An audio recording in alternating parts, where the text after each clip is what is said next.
Hello, everybody. I am just so excited to get started with the devotion today and over the next couple of days. It'll kind of be a continuation of something that's just been in my heart that I really feel that I need to share with all of you.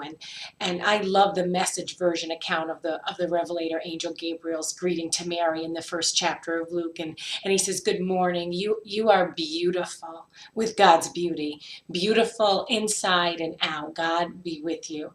And Gabriel went on to tell her that nothing you see, Mary, is impossible with God. And so I'm going to respond in the same manner that Mary responded. And she said, I am bursting with God news. And I'm here. Anne Marie's here to tell you this morning that you've got a destiny. You've got an unfulfilled dream. And Isaiah 43:18 says, "Do not earnestly remember the former things, and neither consider the things of old. Behold, I am doing a new thing. Now it springs forth. Do you not perceive and know it? And will you not give heed to it? I will even make a way in the wilderness for you and rivers in the desert." And I believe today's is extraordinary. I believe it's a day that's distinct and different. And today is a day of destiny. It's your time to arise and take position. And I just want to remind you that the weapons of our warfare are not carnal, but they're mighty through God, through the pulling down of every stronghold in our lives and strongholds that would try to contain us and oppress us. And I just want to take a moment to thank the Lord personally for the mandate that he gave Jeremiah that I feel so strongly is on my life. And that is to uproot and to tear down and to build and to replant. And the mandate and the mantle to tear down old religious structures over your life and cycles of defeat and strongholds that have a tendency to bind and hinder our souls. And so I reiterate the words of the prophet Jeremiah this morning. And he says, "If I say I will not mention or speak any more in his name, his word is my heart. In my heart is like a fire shut up in my bones. I am weary of holding it in. Indeed, I cannot." And now more than ever, I believe the truths needs to be proclaimed to a world that does not want to hear it. In fact, the world would do anything in its power to silence the voices of truth. And for you and I, and for those like Jeremiah, the truth of God burns within our souls, and it actually becomes a compulsion. It cannot stay inside.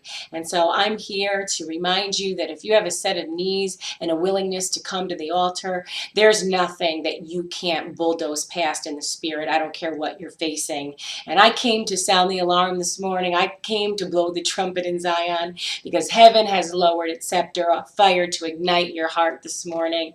And I have come to stir up the gift inside of you. I've come to remind you, as King David said, to encourage yourself in the Lord today. Lose yourself in him this morning.